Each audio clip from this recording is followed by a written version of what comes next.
Barnstable celebrates Autism Awareness Month with a little help from Capabilities.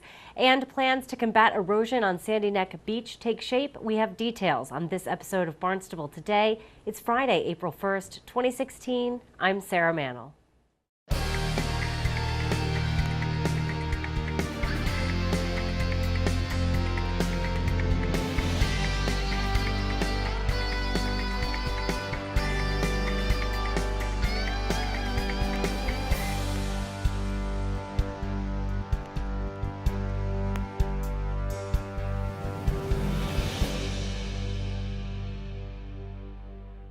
Well, if you head to Town Hall during the month of April, you may notice some special blue lights.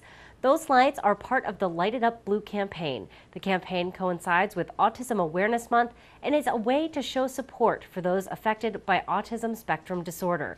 This is the third year Capabilities has teamed up with towns from across the Cape for the project. But I did want to thank, I think the town, this is our third year for doing this, and it gets bigger every year, and unfortunately the incidents are growing every year as well. So we really appreciate your support. So, and Rosalie Eads, who a lot of you have met, unfortunately, fortunately for her, she's on a much-deserved vacation. Otherwise, she would be here. But so thank you, and thank you to Peggy and Troy and everybody here. So over to Glenn. Thank you. Again, thank you very much. This is our third year into the town of Barnstable and other towns on the Cape Cod to recognize Light It Up Blue.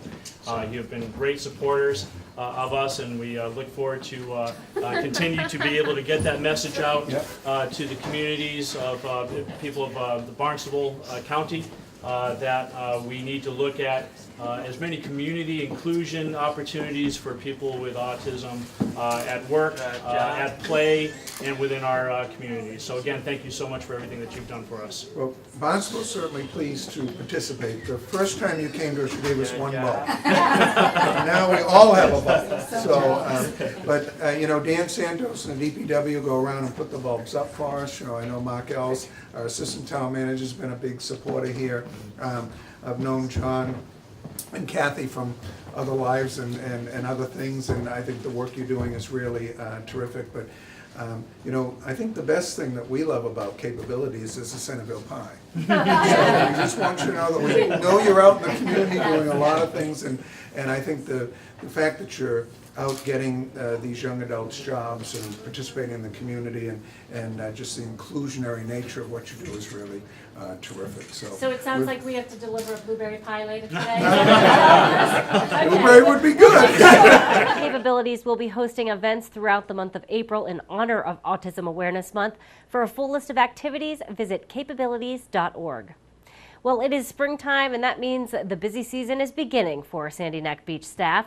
To find out about new regulations, operating hours, and an upcoming meeting on possible solutions to erosion, I talked with Beach Park Manager Nina Coleman. Nina, today is the day the gatehouse is open for business. Yes, it is indeed April 1st. We open up the gatehouse. We'll be open 7 days a week. The hours are posted on the website. And I pulled in this morning, and they were lined up. So everybody is very excited about this season. So are they lining up just to get that off-road beach sticker, or what's the draw this morning, Nina? I don't know, you know, because you can really get them any day. The day that you're coming down to recreate, you can purchase your sticker. I think it's just the antsiness, you know, to get that first permit or to get a low number. Not real sure, but. We're busy. We're already processing. Some folks selling new permits. When people have never had an off-road vehicle permit, it's actually good that we have an opportunity to really chat with them, answer their questions, sort of talk them through the whole thing. So that's what we're going to be doing. And we know we'll be busy, and then that first nice day, going to be super busy. The beach looks great. The weather has been really good. Everything is early, including the people. Yeah, so exciting. I think you're right. I think everyone is ready for the wintertime to be over, for spring to begin, and to get out there back on the beach. Want to talk to you, too. I know there are some changes in the regulations at Sandy Neck that are in effect now. Tell me a little bit about what is different and what beachgoers should be aware of. Okay, so the beachgoers should this hasn't changed, but you need to bring your 6 items of equipment down in your vehicle. so we can inspect that before we sell you a sticker. There's been some changes in curfew. We actually increased our curfew starting today. People can stay on the beach till 11 p.m. So that is new. We're excited to increase the hours in the summer when we have seasonal staff on to help us out. And we actually made the days shorter in the winter so we could manage it a little better. So again, starting today, 11 p.m. curfew. So 8 a.m. to 11 p.m. you can be on the beach. And the other changes have to do with campers, those folks that are out there with RVs and slide-ons. We did make some safety changes. We need their, we have a quiet hour. We were getting concerns about generators on all night. And so there's a quiet hour from 10 p.m. to 8 a.m. And that's safety as well because of the potential carbon monoxide issues. And it's also just, nicer to your neighbor.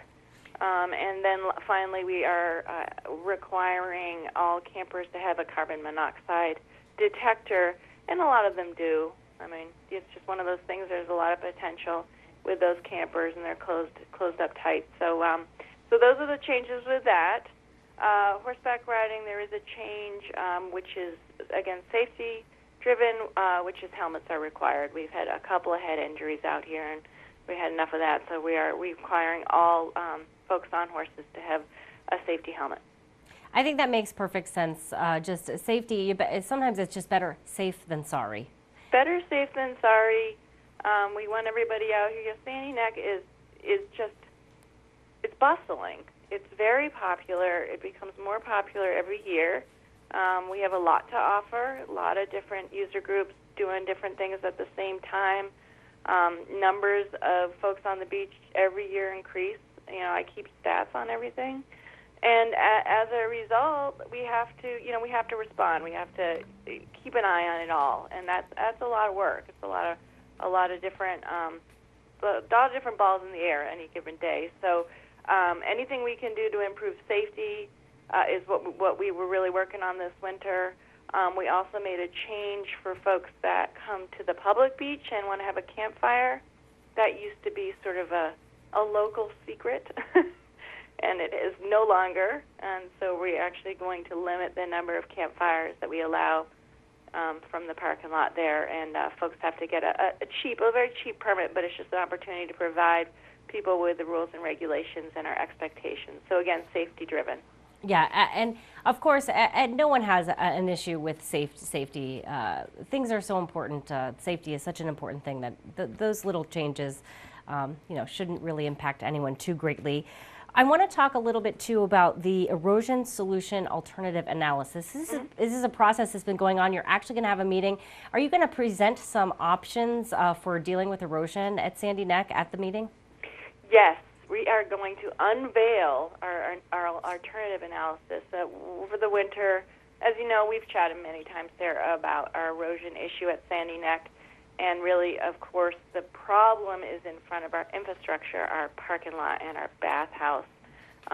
So those are the areas where we've been placing sand for years to make sure we don't lose our parking lot. And so that's not a sustainable practice. We wanted to do some proactive thinking on this topic. We received a grant from Coastal Zone Management under their Coastal Resiliency Program.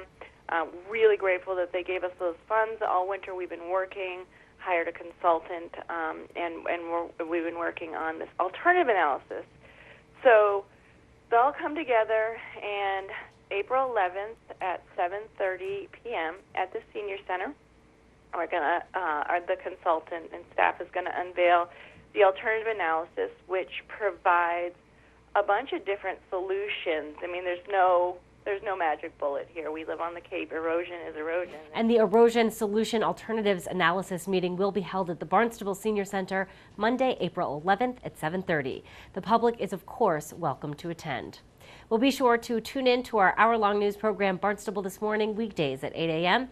On Monday's show, we will chat with Town Manager Tom Lynch. We'll talk with Superintendent of Schools Bill Butler. Plus, we'll have all the news and information you need. For Barnstable Today, I'm Sarah Mantle.